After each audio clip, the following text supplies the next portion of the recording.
السلام علیکم علی بھائی، میں نے آپ کے بہت سارے بیانات سنے ہیں اور میری وائف بھی آپ کی جو ہے نا چھوٹے چھوٹے کلپس جو ہے نا مجھے فارورڈ کرتی ہے، کیونکہ آپ بیوی کے حقوق کے بارے میں بات کرتے ہیں اور ان کے آپ فیوریٹ بھی ہیں. تو سب سے پہلے تو آپ کا بہت شکریہ کہ آپ نے مجھے اجازت دی کہ آپ کے سامنے بیٹھ کے آپ سے سوالات کر سکوں. جزاک اللہ خیر. میرے بہت سارے کویشچنز ہیں، شاید آپ سے کسی نے پوچھے بھی ہوں گے اس کے حوالے سے، یا آپ نے کسی بیان میں ذکر بھی کیا ہو لیکن میں نے نہیں سنے ہوں گے شاید، تو میں اسی لیے آپ سے کچھ سوالات پوچھنا چاہتا ہوں. جزاک اللہ خیر. میرا پہلا سوال یہ ہے کہ الحمدللہ سب سے پہلے اللہ نے ہمیں اشرف المخلوقات پیدا کیا اور مسلمان پیدا کیا اور نبی کریم صلی اللہ علیہ وسلم کی امت میں پیدا کیا، اور پھر یہ عظیم کلمہ نصیب کہ لا الہ الا اللہ محمد رسول اللہ.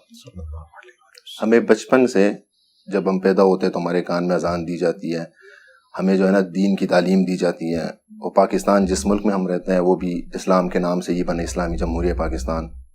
تو ہم خوش قسمت ہے کہ ہمیں یہ عظیم دین ملا ہے. ہمارا یہ بلیو ہے کہ یہ دین جو ہے یہ پرفیکٹ دین ہے. اسی طرح غیر مسلم ہوتے ہیں تو وہ جب اپنے مذہب میں پیدا ہوتے ہیں تو ان کا بھی یہ بلیو ہوتا ہے کہ ان کا مذہب پرفیکٹ مذہب ہے.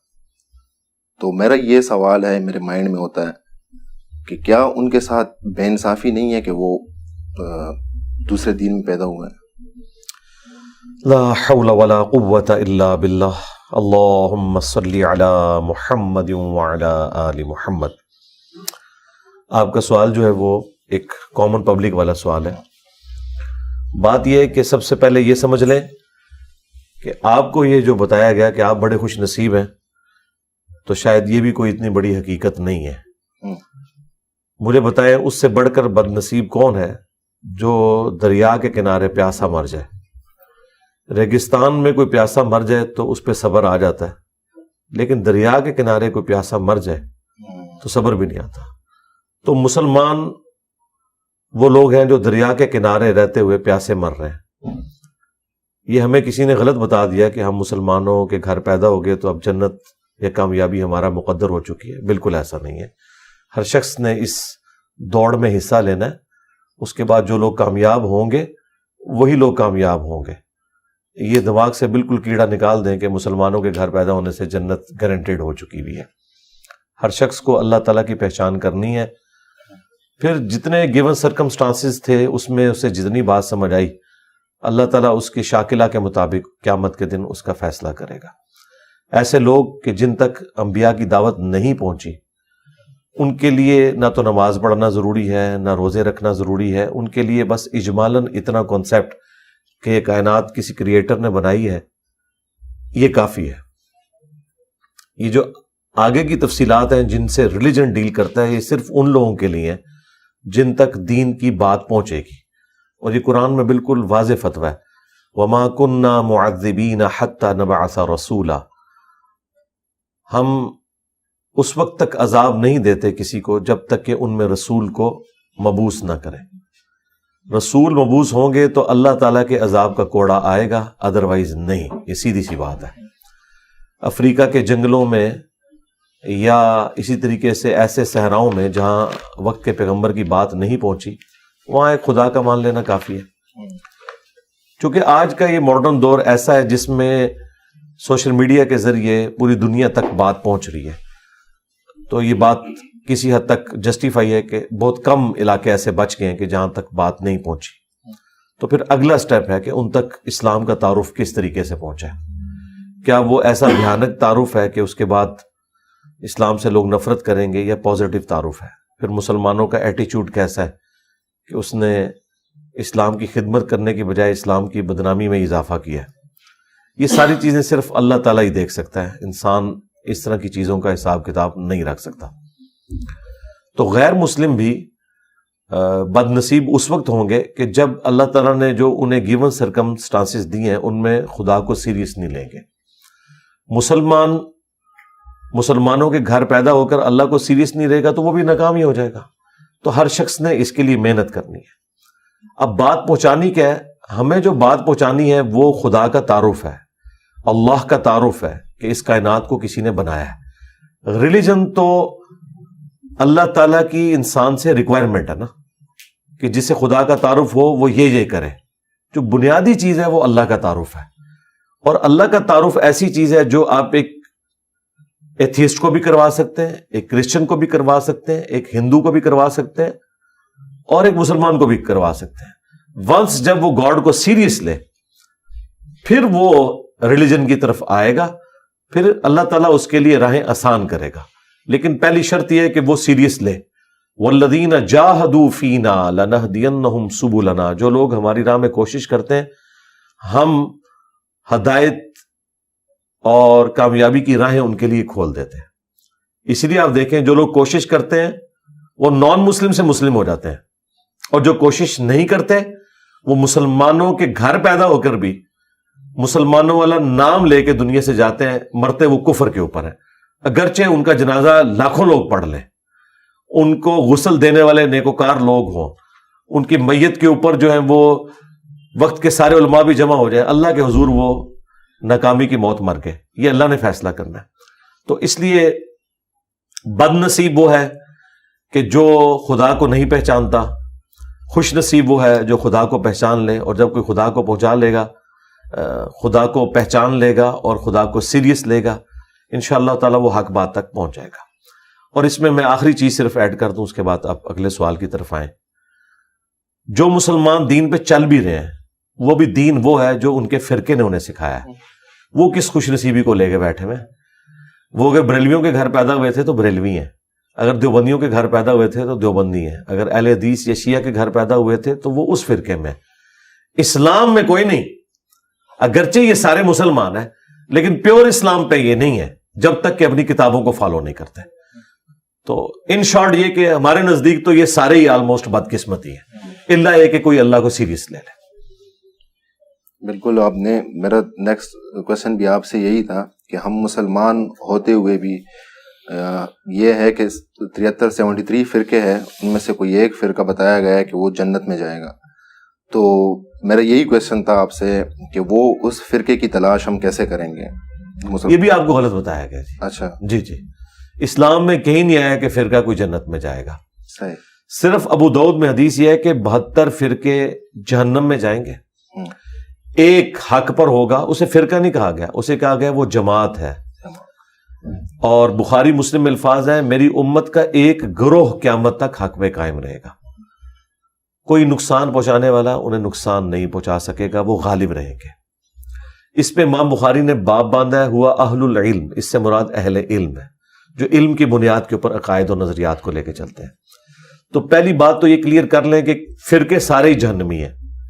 73 فرقے نہیں ہے, 72 جہنمی ہے اور ایک جنتی ہے. اور وہ جو جنتی ہے وہ فرقہ نہیں ہے بلکہ وہ گروہ ہے, کیونکہ ہم نبی الاسلام صحابہ اور اہل بیت کو فرقہ کیسے کہہ سکتے ہیں؟ فرق عربی زبان میں کہتے ہیں ٹوٹ کے الگ ہونے والے کو.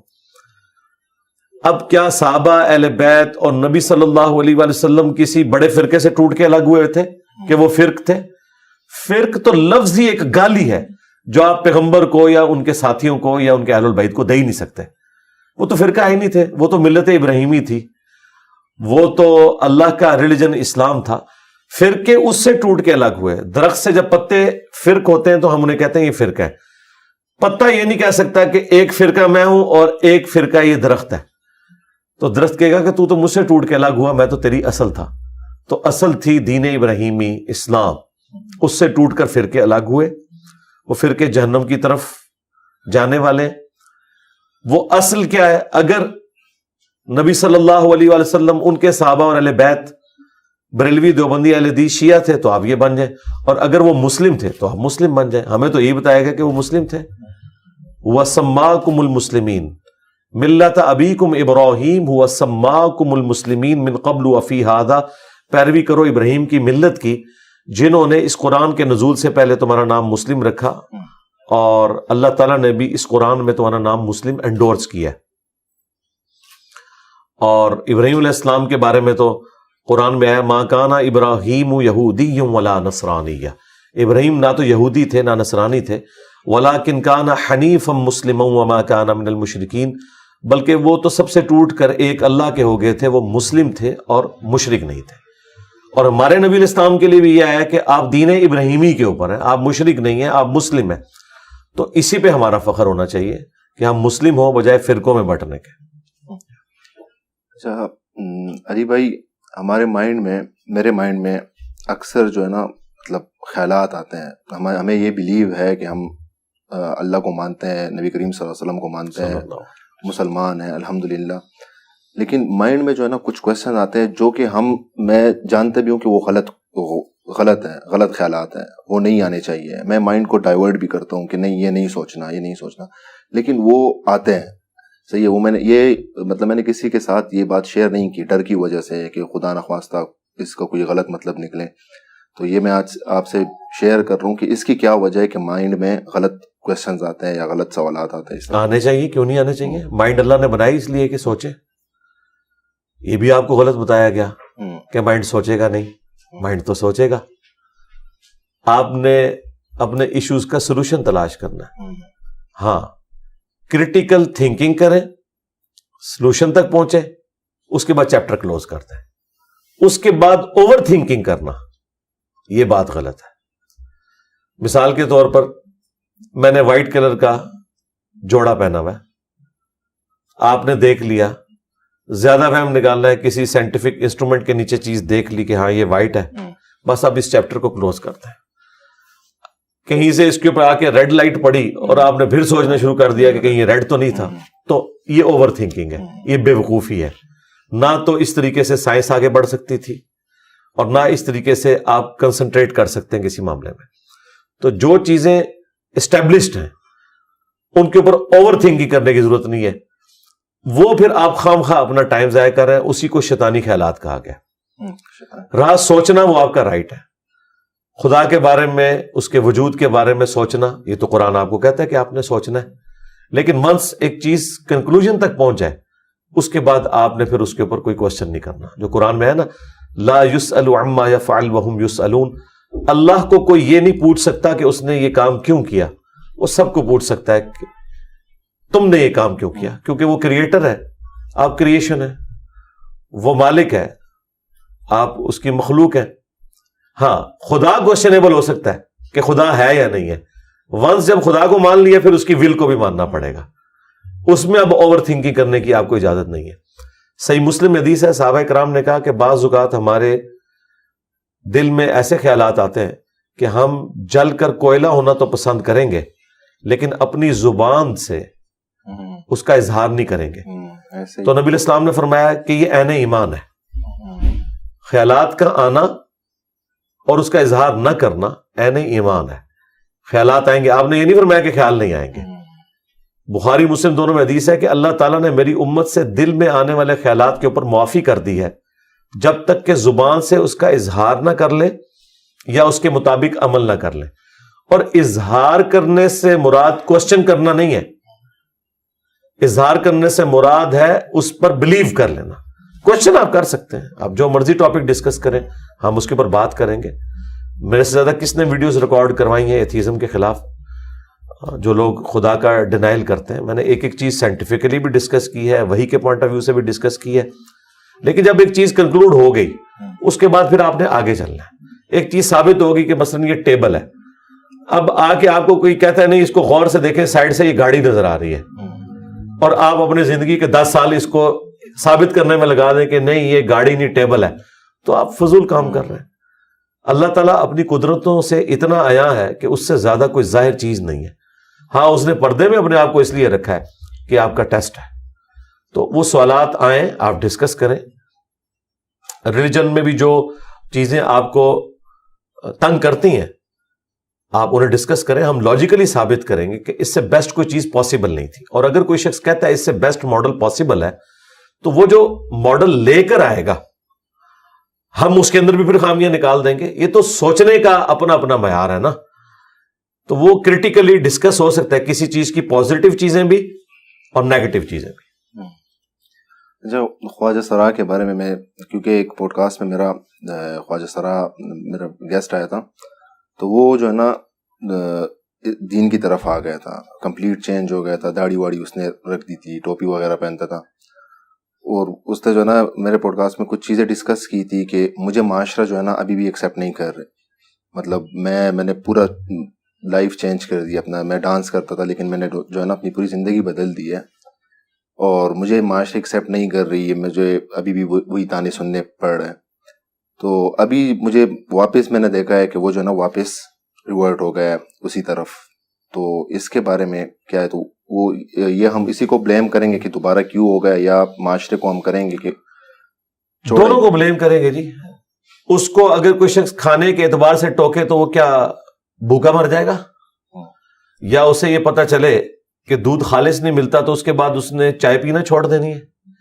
دین کے بارے میں ہم اتنے سینسٹیو اور نازک مزاج کیوں ہو جاتے ہیں کہ ہمیں کوئی ٹوک دے تو ہم اپنے ہی نقصان کر بیٹھتے ہیں. تو میں اس چیز کو صحیح نہیں سمجھتا. اس کا بھی قصور ہے, معاشرے کا بھی ہے. معاشرے سے بدلہ تو لے گا اللہ, اس نے تو اپنا نقصان خود کر لیا. اگر کوئی آپ کو اپنے دنیاوی معاملات کے اندر ٹوکتا ہے, میں نے تو نہیں دیکھا کوئی شخص دنیاوی ایک کامیاب زندگی گزار رہا ہے اور اس پہ اس سے کوئی ٹونٹ کرے تو وہ پتے پہن کے تو جنگلوں میں چلا جائے. ایسا تو کبھی نہیں ہوا. تو یہ اپنے آپ کو دھوکہ دینے والی بات ہے. پوری دنیا بھی جمع ہو کے ہمیں یقین دلائے کہ روٹی کھانے سے موت واقع ہو جاتی ہے, لہٰذا آج کے بعد آپ نے فاقے کاٹنے, ہم کسی کی بات نہیں مانیں گے. ٹھیک ہے, جو کام ہم نے کرنا ہوتا ہے ہم کر گزرتے ہیں. یہ لوگوں نے بھاگنے کے راستے نکالے میں کوئی نہ کوئی بہانہ تلاش کر لیتے ہیں. اسی کو اگر میں یہ آفر دوں نا کہ گورنمنٹ نے اناؤنسمنٹ کی ہے کہ دوبارہ تم داڑھی رکھ لو تو روزانہ کا 1 لاکھ روپے حکومت کی طرف سے تمہیں جو ہے وہ دیا جائے گا انعام کے طور پر, تو اسے معاشرہ کیا ہو کہے گا جی بے شک جنات بھی سارے اکٹھے ہو جائیں. میں تو یہ سارے اپنے آپ کو دھوکہ دینے والے بات ہے, یہ کوئی ریئلسٹک بات نہیں ہے. میں تو اسے ردی کی ٹوکری میں پھینکتا ہوں. کسی نے دل پہ لے لیا ہوا ہے تو وہ اپنے ساتھ خود ظلم کر رہا ہے. اپنے دنیاوی منفعت میں تو ایسا نہیں کرتے. دین کے بارے میں ہمیشہ وہ کبھی کوئی چھوٹی سی بات پہ ناراض, وہ جی مسجد میں گیا تھا, مولوی نے مجھ سے اس طریقے سے بات کی, میں نے آندھا مسجد میں نہیں جانا. وہ اسے گالیاں بھی دے اور گورنمنٹ اناؤنسمنٹ کرے کہ اس مسجد کی پہلی صف میں جو نماز پڑھے گا ایک نماز کا 1 لاکھ روپے ملے گا. وہ کہے گا بھائی نکال گالیاں, مجھے کیا ہے, مجھے تو فائدہ مل رہا ہے. میرا یہی فائدہ جب میں اسے آخرت کا بتاتا ہوں تو کہتا ہے نہیں مولوی نے مجھے گالی دے دی, ناراض ہو کے سائڈ پہ. لہٰذا یہ بالکل فضول بات ہے, ہم ان کی کوئی حقیقت نہیں سمجھتے. ہم نے اپنی آخرت کی فکر کرنی ہے, اس کے لیے دنیا کوئی بھی بات کرتی رہے, ہم اپنے خدا کے ساتھ کمٹمنٹ شو کریں اور اپنی آخرت کمائیں. چھوڑ دیں اس بات کو کہ دنیا کیا کہتی ہے. تو یہ بات بالکل فضول ہے, نہ یہ لاجیکلی درست ہے اور نہ اسلام کے پوائنٹ آف ویو سے درست ہے.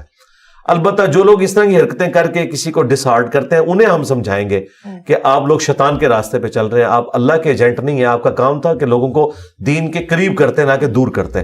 وہ ان کا وبال ہے, لیکن جو دور ہو رہے ہیں وہ خود اپنے اوپر وبال ڈال رہے ہیں. اچھا علی بھائی, نماز چونکہ ہم پڑھتے ہیں تو ابھی ایک بندہ ہے وہ ایسی جگہ پہ رہتا ہے جہاں سے انٹرنیٹ فیسلٹی جہاں پہ نہ ہو, وہ انٹرنیٹ سے تھوڑا سا دور ہو, گاؤں میں رہتا ہو, کسی سندھ کے گاؤں میں یا کہیں ایسی جگہ پہ جہاں پہ انٹرنیٹ فیسلٹیز نہ ہو, تو اس کو صرف نماز پڑھنی آتی ہو, غسل کے بارے میں اس کو نہیں پتا ہو, غسل کے بارے میں نہیں جانتا ہو, علم میں نہ ہو. بہت سارے لوگ ہیں میں نے دیکھے بھی جن کو غسل کا صحیح طریقہ نہیں آتا, تو کیا ان کا نماز ہوتی ہے نماز؟ نہیں, تو نماز کا طریقہ انہوں نے کہاں سے سیکھ لیا؟ جہاں سے نماز سیکھی ہے وہ غسل کا طریقہ بھی سیکھ. بہت سارے ہیں جو نماز پڑھتے لیکن غسل کا طریقہ ان کو فرض کا بھی نہیں پتا. وہ تو دیکھیں جب نماز انہوں نے سیکھی تھی تو غسل بھی ان کو سکھانا تھا نا اس بندے نے. میرا تو خیال ہے وضو غسل تو پہلے نمبر پہ سکھایا جاتا ہے معاشرے میں, یہ کام ہے. باقی یہ جو عجیب و غریب قسم کے جو مشکل طریقے بتائے ہیں وہ تو غسل ہے بھی نہیں ہے. غسل تو سمپل ہے. باقی جن کو نہیں پتا تو وہ سیکھیں, سیدھی سی بات ہے. ان تک نماز بھی پہنچی ہوئی ہے تو بنیادی دین دیکھیں. دنیا میں آپ کوئی ایک مسلمان انگلی رکھ کے مجھے نہیں بتا سکتے جسے یہ نہ پتا ہو کہ علم دین حاصل کرنا ہر مسلمان مرد و عورت پر فرض ہے. یہ پتا ہے نا سب کو, تو اس کے بعد اسے پھر ہر چیز سیکھنی ہے. دنیا میں باقی سارے معاملات تو بغیر سیکھے کوئی لے کے نہیں چلتا. ایک بچہ اسکول میں داخل کروانا ہوتا ہے 50 بندوں سے پوچھتے ہیں, مشورہ کرتے ہیں, اور دین کے بارے میں کہتے ہیں ہمیں پتہ ہی نہیں چلا. تو اگنورنس کوئی ایکسکیوز نہیں ہے اللہ تعالیٰ کی بارگاہ میں, یہ ذہن میں رکھیے گا. اچھا علی بھائی, ہمارے گھر میں بڑے بزرگ جو ہوتے ہیں اور کئی بار جب ہم ان سے نماز سنتے ہیں تو ان میں کافی غلطیاں ہوتی ہیں, لیکن وہ کنونس نہیں ہوتے کہ یہ غلط پڑھ رہے ہیں. ان کو یہی لگتا ہے کہ ہم تو سالوں سے یہی پڑھ رہے ہیں, بھی آپ مجھے سکھا رہے ہو. تو کیا ان کی نماز ہوگی؟ نماز ان پرنسپل تو نہیں ہوگی, باقی اللہ کی مرضی. جو اتنے متکبر ہیں کہ نہ انہوں نے سیکھا, الٹا غلطی بتانے کے اوپر وہ یہ کہہ رہے ہیں کہ ہم تو ایسے ہی پڑھ رہے ہیں. تو بھائی اگر غلطی تم سے ہوئی ہے تو آپ اپنی اصلاح کر لو. انہیں کہیں یہ جو آپ کر رہے ہیں یہ لکھا کہاں ہوا ہے, دکھائیں. ان کی نماز کی کتابیں پرنٹ ہوئی ہوئی ہیں نا, ان کو کہ زبر زیر تو آپ پڑھ سکتے ہیں, دیکھیں یہ آپ کی بات بالکل ٹھیک ہے. میں نے بھی کئی نمازیوں کو, جب کبھی رمضان میں ہم اعتکاف بیٹھتے تھے تو نماز سنتے تھے, تو کئی بوڑھے بوڑھے لوگ بھی وہ بچپن سے ہی نماز غلط پڑھ رہے تھے. تو ظاہر ہے کہ اس طرح تو نماز نہیں ہوگی. باقی اس کا معاملہ اللہ کے سپرد ہے, اس کے اوپر ہم کوئی فتویٰ نہیں لگاتے کہ اسے کوئی ہارٹ فیل ہی نہ ہو جائے اس کا. لیکن اسے یہ بتائیں گے کہ اگر پرانی غلطیوں کو تم معاف کروانا چاہتے ہو تو اب اصلاح کر لو, چھوڑو جو پہلے ہو چکا وہ ہو چکا, اب تو اپنی اصلاح کرو. لیکن اتنا تکبر کہ میں پہلے چونکہ غلط کرتا رہا اب بھی غلط کرتا رہوں گا, تو وہی بات ہے کہ اللہ کو پھر نان سیریس لینے والی بات ہے. یہی معاملہ اگر دنیاوی طور پہ ان کا ہو جائے تو یہ کبھی نہیں کہیں گے کہ میں وہی کرتا رہوں گا جو پہلے تھا. اگر ان کو پہلے 10 لاکھ کا نقصان ہوا اور آپ بتائیں کہ اس کی وجہ سے آپ کو 10 لاکھ کا پروفٹ ہوگا, تو وہ اپنی غلطی کو اس کی اوور کم کر لیں گے. لیکن دین کے معاملے میں کہتے ہیں نہیں ہم وہی کرتے رہیں گے. تو ٹھیک ہے, اپنے لیے خود یہ جہنم کا گڑھا کھود رہے, ہم تو صرف سمجھا سکتے ہیں. یہی وہ چیزیں جن کے بارے میں نبی الاسلام کو بھی کہا گیا کہ آپ اپنے آپ کو ہلاک کر لیں گے اس غم سے کہ لوگ حق بات قبول نہیں کرتے. آپ کا بات پہنچانا صرف کام ہے, باقی انہوں نے اگر جہنم میں جانا ہے تو جائیں. اے نبی, جن کے لیے جہنم مقدر ہو چکی ہے کیا تم انہیں آگ سے بچا لو گے؟ ہم نے تمہیں ان پر داروغہ بنا کر نہیں بھیجا. وما انت علیہم بجبار فذکر بالقرآن من یخاف وعید. آپ قرآن کے ذریعے نصیحت کریں اس کو جو اللہ کی دھمکی سے ڈرتا ہے. ہم نے آپ کو کسی پہ حاکم بنا کے نہیں بھیجا. یہ چیز ہے. اچھا, 3 مسلسل جمعے نماز نہ پڑھنے سے انسان اسلام سے خارج ہو جاتا ہے؟ ایک فرض نماز چھوڑنے سے اسلام سے خارج ہو جاتا ہے, جمعے تو بہت دور کی بات ہے. جی ہاں, قرآن میں واضح آیت ہے وَأَقِيمُوا الصَّلَاةَ وَلَا تَكُونُوا مِنَ الْمُشْرِكِينَ, نماز قائم کرنا اور مشرک نہ ہو جانا. اور مسلم شریف میں حدیث ہے 246 کہ بندے کے شرک اور ایمان, کفر اور اسلام کے درمیان فرق نماز ہے. پاکستان کے شناختی کارڈ میں بے نمازی مسلمان ہے, اللہ کے نزدیک جو نماز نہیں پڑھتا وہ کافر ہے. جامعہ ترمذی میں عبداللہ ابن شقیق تابعی کا قول ہے, وہ کہتے ہیں صحابہ کرام نماز چھوڑنے والے کی تکفیر کرتے تھے, اسے مسلمان نہیں سمجھتے تھے. اور جامعہ ترمذی میں حدیث ہے کہ ہمارا اور منافقین کا عہد جو ہے وہ نماز کی بنیاد کے اوپر ہے, جس نے نماز جان بوجھ کے چھوڑ دی اس نے کفر کیا. تو یہ تو بالکل کلیئر کٹ مسئلہ ہے. جمعہ تو بہت دور کی بات ہے. وہ جو تھا نا 3 جمعے چھوڑنے والی حدیث مسلم میں یا ابو داؤد میں کہ اللہ تعالیٰ دل پہ مہر کر دے گا, وہ جمعہ اس پوائنٹ آف ویو سے جمعے کی نماز نہیں ہے, جمعے کی گیدرنگ ہے. تو ایک دعوت میں پولیٹیکل گیدرنگ جس میں لیڈر آپ کو مستقبل کے حالات کے اوپر گائیڈ کرے, یہ اٹینڈ کرنا ضروری ہے. ادروائز آپ کو تو نہیں پتا چلے گا میرا لیڈر کیا کر رہا ہے. تو جمعے کی جو گیدرنگ اس زمانے میں ظاہر ہے یوٹیوب چینلز تو نہیں تھے, لیڈر کی بات اس کے فالوورز تک پہنچانے کے لیے ایک ہی ذریعہ تھا کہ جمعے کے خطبے میں وہ بیٹھے اور نبی الاسلام ان کو تعلیم کریں. اسی میں آپ دیکھیں آپ جہادی مہم میں بھی روانہ کرتے تھے, چندے کی اپیل کرنی ہوتی تھی اپنی ذات کے لیے نہیں اسلام کے لیے, وہ بھی کرتے تھے, سب کچھ اسی میں ہوتا تھا. اسی لیے تو بخاری مسلم میں ہے کہ عید کی گیدرنگ میں اپنی ان عورتوں کو بھی لے کے جاؤ جو مخصوص ایام سے ہیں, تاکہ مسلمانوں کی دعاؤں میں اور اس اجتماع میں شریک ہو, مسلمانوں کی ڈیٹرنس ہو تعداد کی وجہ سے. ان کاموں کے لیے جمعہ ہے. تو اس کانٹیکس میں بات ہے کہ 3 جمعے نہیں چھوڑنے, یہ اس لحاظ سے کہ جو شخص گاؤں میں تو وہ مسلسل 3 جمعے نہ چھوڑے, اگرچہ گاؤں والوں کے اوپر جمعہ فرض نہیں ہے, لیکن کم از کم 3 جمعوں میں تو ایک دفعہ آئے شہر میں اور دیکھے کہ اس وقت کیا صورتحال چل رہی ہے. اس پوائنٹ آف ویو سے یہ نہیں کہ جو شہر کے رہنے والے لوگ ہیں وہ تو ایک نماز بھی چھوڑ دیں گے تو فارغ ہو جائیں گے, 3 جمعے چھوڑ دیں. تو یہ اس کی مس انٹرپریٹیشن لوگوں نے کر لی ہوئی ہے. تو نماز کے بارے میں آیا تو جمعہ تو ہفتے بعد آتا ہے. اچھا علی بھائی, یہ نماز میں دل نہ لگنے کی کیا وجہ ہے؟ مثلاً اگر رمضان آ جائے تو ہم نماز پڑھتے ہیں, اعتکاف میں بیٹھ جاتے ہیں, یا عمرہ حج انسان کر لیتا ہے تو 1 مہینے 2 تک جو ہے نا وہ پابند ہو جاتا ہے نماز, پھر آہستہ آہستہ اس سے نمازیں چھوڑتا ہے پڑھنا. تو اس کی کیا وجہ ہے؟ پھر جذباتی ڈاکٹرن ہے, وہ آپ جذبات کی وجہ سے ایک ماحول بنا ہوتا ہے تو آپ چلے جاتے ہیں. وہ ماحول نہ ہو تو آپ رمضان میں بھی نہ جائیں. ایک روحانی وجہ تو شیطان کا قید ہونا ہے, لیکن جو ڈومیننٹ وجہ ہے وہ ایک جذباتی ڈاکٹرن ہے, ماحول بنا ہوتا ہے. اور میں تو آپ کو رمضان کے بغیر بھی رمضان بنا کے بتا سکتا ہوں. آپ ایک نماز کے اوپر $1000 دیں نا, تو جس نے زندگی میں کبھی عید کی نماز بھی نہیں پڑھی ہوگی, میں آپ کو وہ پہلی صف میں کھڑا دکھا دوں گا, کیونکہ اس کی دنیاوی منفعت ہوگی. تو یہ جذباتی ڈاکٹرن ہے. انہوں نے شاید سمجھ لیا کہ رمضان کا خدا کوئی اور ہے اور غیر رمضان کا خدا اور ہے, تو وہ جذبات میں پڑھ رہے ہوتے ہیں, اس لیے جیسے عید آتی ہے تو فارغ ہو جاتے ہیں. کوئی کنوکشن والا ایمان اور اسلام وہ نہیں ہوتا, تو اسے اسی طریقے سے فارغ ہو جانا چاہیے. اور وہ عید تک بھی نہیں نکالتا. ہاں, پہلے 10 دنوں میں جتنی صفیں ہوتی ہیں اگلے 10 دنوں میں اس سے کم ہوتی ہیں. ٹھیک ہے, جن کے جذبات ذرا زیادہ ہوتے ہیں نا وہ اگلے 10 دن بھی نکال جاتے ہیں, اور جن کے ان سے تھوڑے زیادہ ہوتے ہیں وہ اس سے اگلے 10 دن بھی.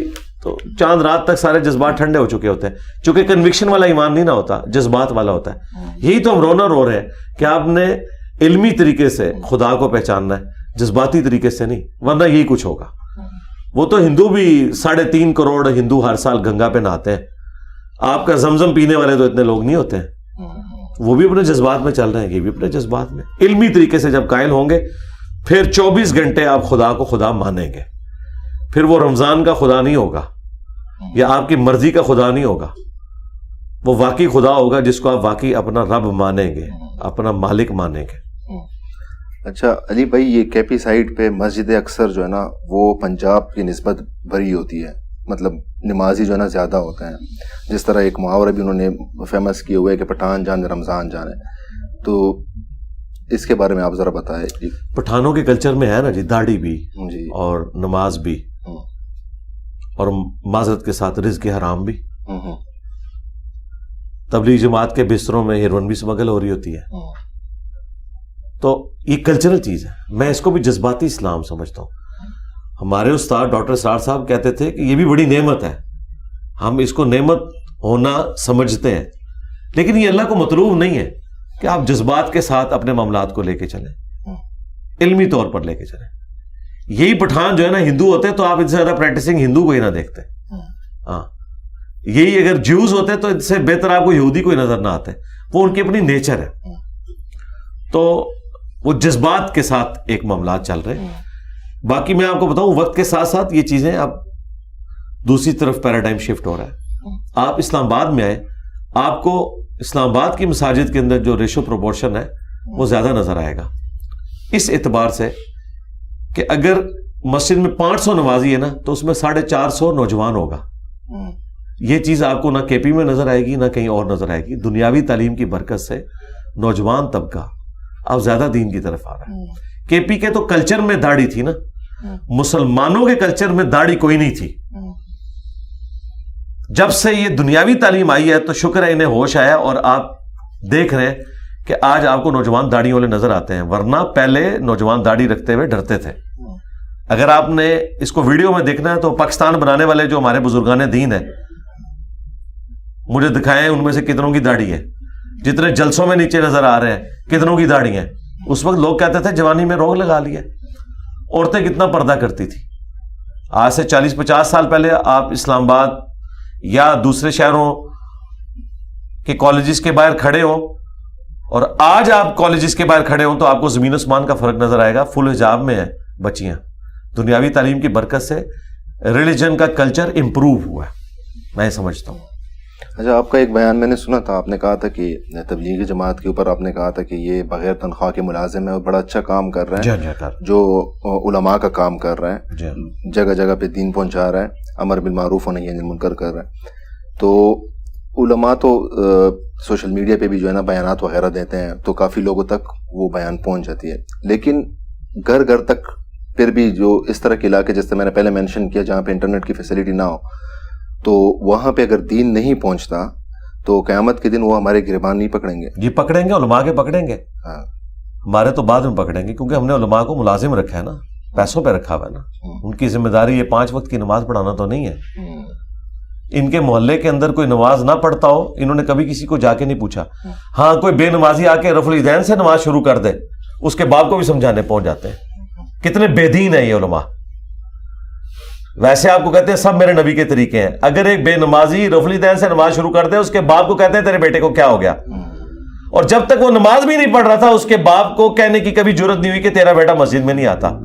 یہ میں نے آپ کو ایک چھوٹا سا لیول بتایا کہ دین کے ساتھ مخلص ہے یا اپنے فرقے اور گروہ کے ساتھ مخلص ہے. اور یہی فرقہ واریت ہے جس کی وجہ سے آپ کو نظر آ رہا ہے کہ اسلام کے اوپر ایک پستی والا معاملہ ہے, یہ انہی کی وجہ سے ہے. تو تبلیغی جماعت بہت اچھا کام کر رہی ہے. جہاں پہ انٹرنیٹ ہے وہاں پہ بھی ڈور ٹو ڈور جانا یہ بہت نیکی کا کام ہے, اور اس کی ضرورت تو ہر وقت رہتی ہے, سینہ بسینہ دعوت. ہم صرف تبلیغی جماعت سے یہ ڈیمانڈ کرتے ہیں کہ اپنا سلیبس جو ہے وہ قرآن و سنت کے مطابق کریں, ایک فرقے کی ایک مولوی کی کتاب کو نہ لے کے چلیں, امت لیول کا کام کریں.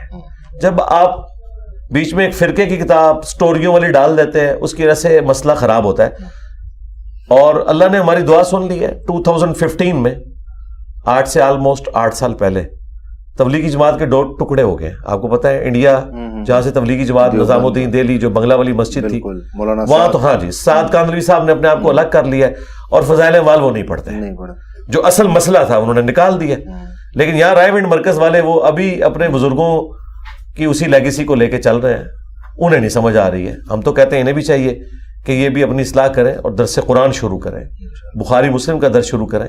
اور اگر یہ انہوں نے نہیں کرنا تو پھر اپنے آپ کو سنی کہنا مسلمان کہنا چھوڑ دیں, پھر یہ کہیں کہ ہم اپنے بزرگوں کی تعلیمات لے کے جا رہے ہیں. اچھا علی بھائی, یہ بریلویوں کا اور تبلیغیوں کا آپس میں نہیں بنتی, اور سننے میں آیا آپ بھی بریلوی تھے شروع میں, تو میں نے کبھی تبلیغیوں کو اس طرح نہیں دیکھا, میرا جتنا واسطہ پڑا ہے کہ بریلویوں کو مسجدوں سے نکالا ہو, دھکے دیے ہو. لیکن یہ میں نے خود بھی آبزرو کیا ہے اور دیکھا بھی ہے کہ کئی تبلیغیوں کو جو ہے نا بریلویوں نے دھکے مار کے مسجدوں سے نکالا ہے. تو یہ اتنی نفرت کیوں ہے؟ آپ کی آبزرویشن بالکل غلط ہے, ادھوری ہے.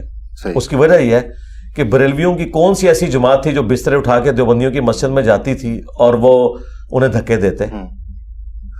ان پہ تو یہ مشکل وقت آیا ہی نہیں آیا. صحیح. ہاں, یہ مصیبت تو کاٹی بریلویوں نے کہ تبلیغی جماعت والے وہاں گھسے, آہستہ آہستہ اپنا مولوی لانچ کیا, اینڈ پہ مسجد دیوبندیوں کی بن گئی, بنوائی بریلویوں نے تھی.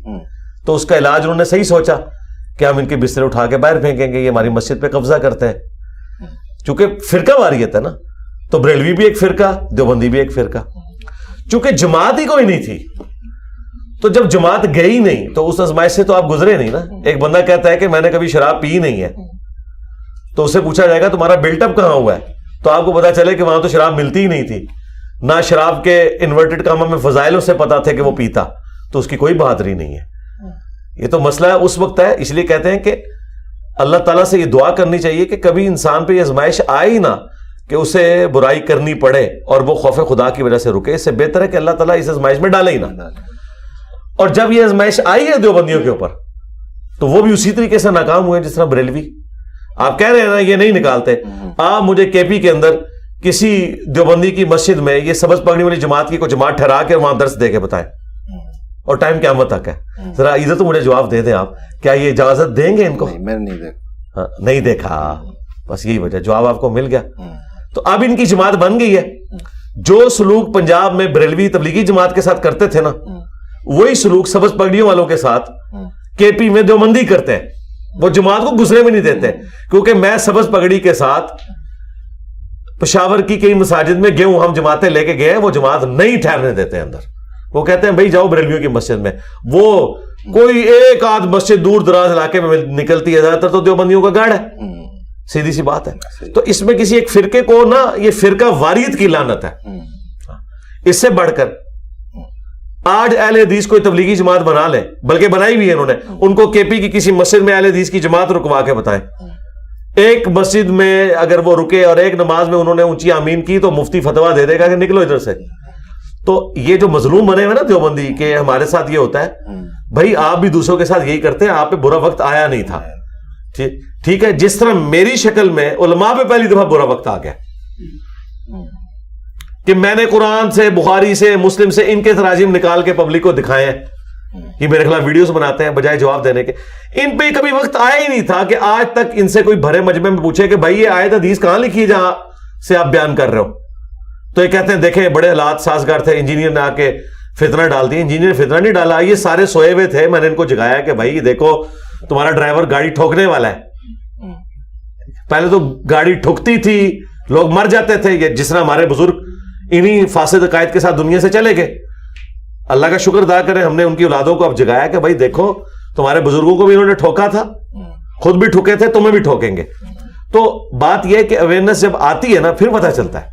جب تک اندھیرا نہ ہو آپ کو روشنی کی قدر نہیں آئے گی, جب تک گرمی نہ ہو ایئر کنڈیشن کی قدر نہیں آئے گی, جب تک پیاس نہ ہو پانی کی قدر نہیں آئے گی.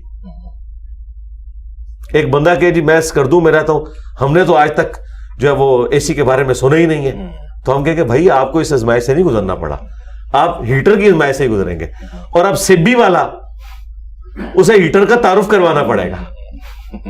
تو یہ فرق ہے نا, جس پہ جو وقت گزر رہا ہوتا ہے نا وہ اس کو بہتر سمجھ رہا ہوتا ہے. اچھا, انہوں نے یہ اپنی پگڑی جو ہے یہ پہلے سبز پہنتے تھے, تو اب انہوں نے کیوں چینج کر دیا ہے؟ چینج کیا ہے یہ مطلب سعودی عرب کی وجہ سے. اچھا ہاں, پہلے انہوں نے مختلف رنگ اناؤنسمنٹ کی, پھر وائٹ کر لی. جب ہم کہتے تھے کہ وائٹ اور بلیک سنت ہے تو یہ کہتے تھے گنبد خضرا سبز ہے, تو گنبد خضرا تو اب بھی سبز ہے. انہوں نے اپنی نسبت توڑ لی گنبد خضرا سے, کیونکہ یہ ان کا کلیم تھا نا. تو ان کی جوتی تو ان کے سر پہ ماری جا سکتی ہے نا. کیا سعودی حکومت نے اب گنبد خضرا کو وائٹ کر دیا ہے, جو ان کو اب وائٹ کلر یاد آ گیا؟ اور یہ اتنے ہوشیار ہیں, انہوں نے 7 رنگ شروع میں اناؤنس کیے تھے, لیکن نجی محفلوں میں خود یہ پاپا جانی اپنے ماننے والوں کو کہتا ہے کالی پگڑی نہ باندھنا یہ شیعہ کی نشانی ہے. حالانکہ کالی پگڑی تو بخاری مسلم میں موجود ہے, نبی اسلام کی سنت سے ثابت ہے. ویسے تبلیغی بھی بہت کم کالی پگڑی باندھتے ہیں, زیادہ تر وائٹ باندھتے ہیں. اور جو کالی باندھتے بھی ہیں انہوں نے بیچ میں سفید دھاریاں ڈالنی ہیں تاکہ فرق کریں, تھوڑا سا پتا چلے یہ شیعہ والا کالا نہیں ہے, یہ سنیوں والا کالا ہے. سب نے اپنی اپنی نشانیاں بنائی ہیں, مجھ سے زیادہ تو کوئی جانتا نہیں ہے, کیونکہ وہ بھی کیا دن تھے, ہم بھی ایک جن تھے. آج ہم دیو ہیں, جنوں کے بھی پیو ہیں. تو ہم یہ ساری فرقہ واریت گزار چکے ہیں. مجھے ایک ایک چیز پتا ہے, ان کی شکلیں بتاتی ہیں ان کا کون سا فرقہ ہے. اچھا علی بھائی, ہم جو ہے نا سوشل میڈیا پہ تقریباً 11 سال سے کام کر رہے ہیں, تو کافی لوگوں سے یہ سنا ہے کہ سوشل میڈیا کی جو انکم ہے نا وہ حرام ہے. اس بارے میں کوئی بات نہیں کرتا کیونکہ میرا یہ کام ہے, میں تقریباً 11 سال سے جو ہے اس سے کما بھی رہا ہوں اور بہت کمایا بھی ہے. تو کیا یہ سوشل میڈیا, یوٹیوب, فیس بک, اس سے کمائی یہ حرام ہے؟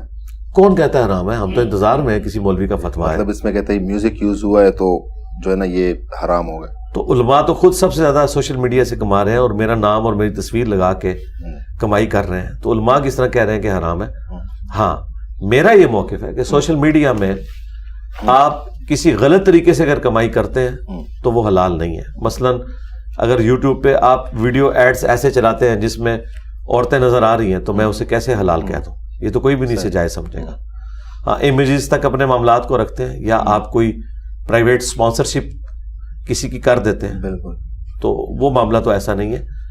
باقی علماء سب سے زیادہ سوشل میڈیا سے کما رہے ہیں, کھا رہے ہیں, ڈائریکٹلی بھی کھا رہے ہیں, انڈائریکٹلی بھی کھا رہے ہیں. اور علماء سے میں ایک معصومانہ سوال کروں گا, یہ آپ کے پاس جو آ کے لوگ چندے دیتے ہیں, آج تک آپ نے کسی سے پوچھا ہے کہ یہ تمہاری کمائی حلال کی ہے حرام کی ہے؟ وہ کہیں گے جی بدگمانی سے بچنا چاہیے. یہ جتنی مسجدیں اور مدارس کا نظام چل رہا ہے نا, مجھے یہ کہنے میں آر نہیں ہے کہ 90% سے زیادہ حرام کے پیسے پہ چل رہا ہے. سارے ٹیکس چور سیٹ ہیں جو مدارس چلا رہے ہیں. دکھائیں, یہ پورا ٹیکس دیتے ہیں. انہوں نے باقاعدہ اپنے مینیجرز بھرتی کیے ہوئے ٹیکس چوری کے لیے, اور یہ اس طرح کی چیزوں سے کما کے اس میں سے کچھ مدارس کو دے دیتے ہیں. آپ اسلام آباد میں کئی مساجد میں نے خود سنا ہے, مسجد کی تعمیر ہو رہی ہوتی ہے, میں مختلف مساجد میں نماز پڑھنے کا عادی ہوں شروع سے, تو میں نے کئی مساجد میں ملتی جلتی سٹوری سنی ہے. جی اللہ کا فضل ہے, ہم نے یہ مسجد کی کنسٹرکشن کا کام شروع کیا, ہمارے پاس پیسے نہیں تھے, تو اچانک ایک دن ایک گاڑی آ کے وہاں رکی, انہوں نے دیکھا کام ہو رہا ہے, تو اس نے کہا کتنا خرچہ ہے, تو انہوں نے چیک لکھ دیا.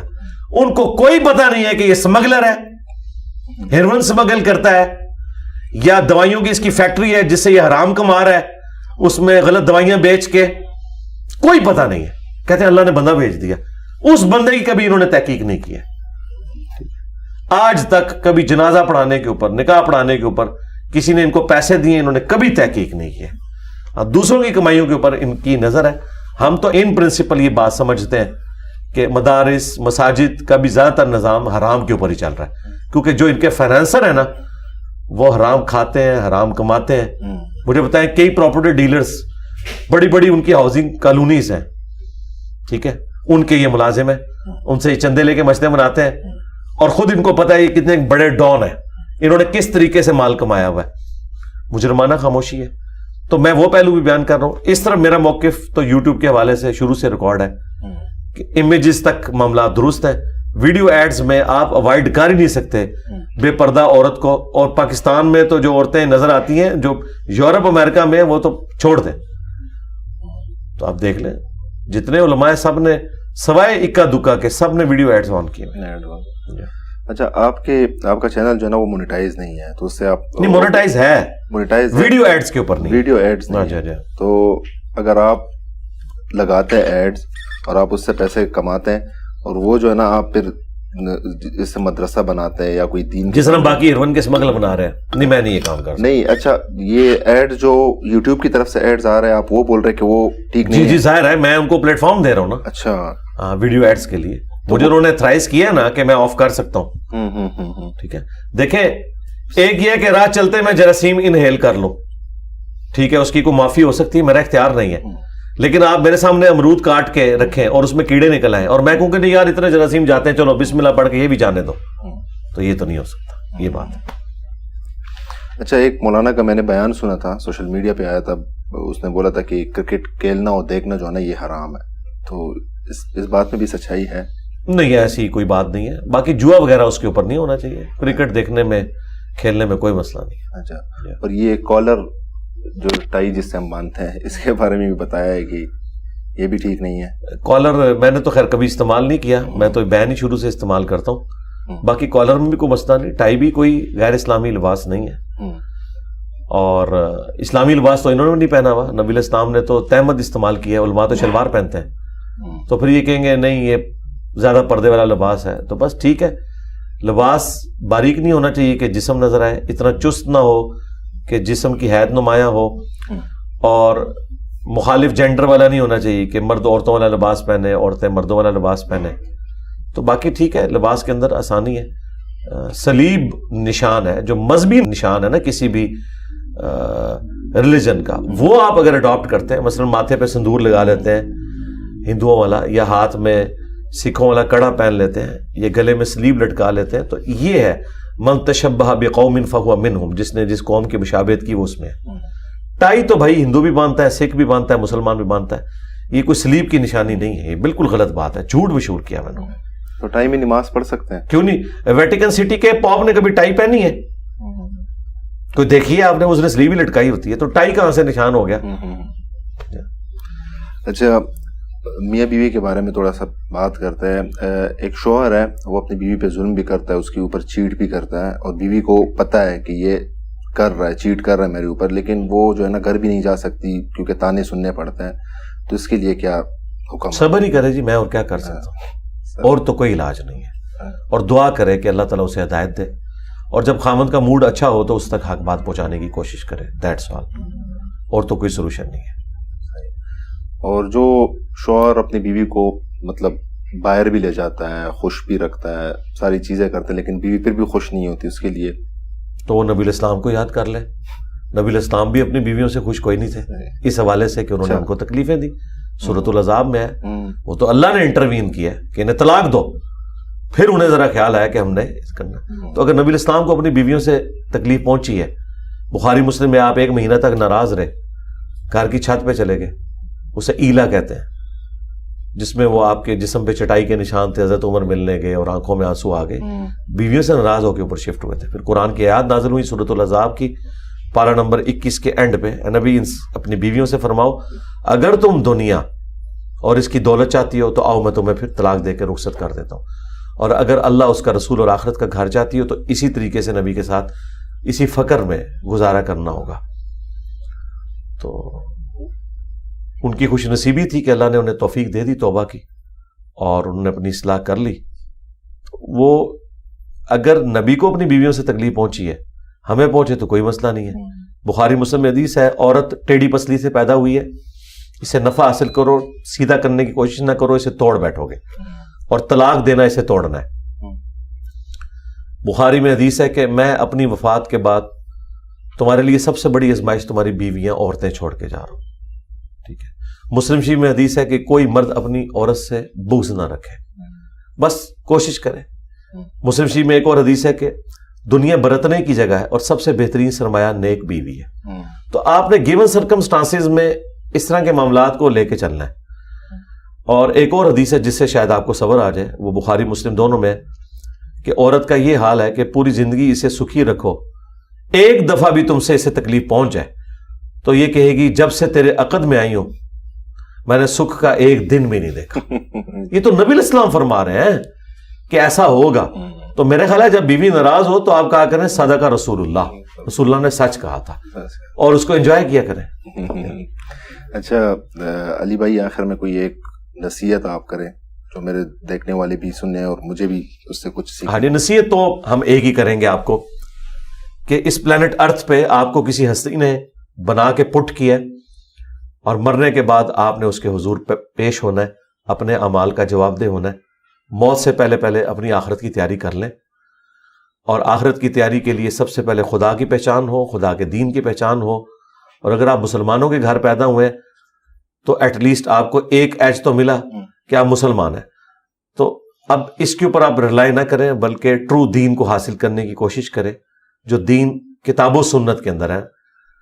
صرف ان بابوں کو مانیں جو کتابوں کو مانتے ہیں اور کتابوں کی تعلیمات سکھاتے ہیں, اور جو بابوں کی تعلیمات سکھا رہے ہیں اور کتابوں کے غدار ہیں تو نہ ایسے بابوں کی کوئی عزت ہے نہ ان کی بات آپ نے ماننی ہے, کیونکہ بابوں کی عزت کتابوں کی وجہ سے تھی.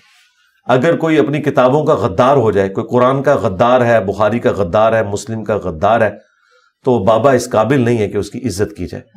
تو دیکھیں ہمارے آباء و اجداد کے ساتھ بھی انہوں نے دھوکہ کیا, آپ کے ساتھ بھی دھوکہ نہ کریں.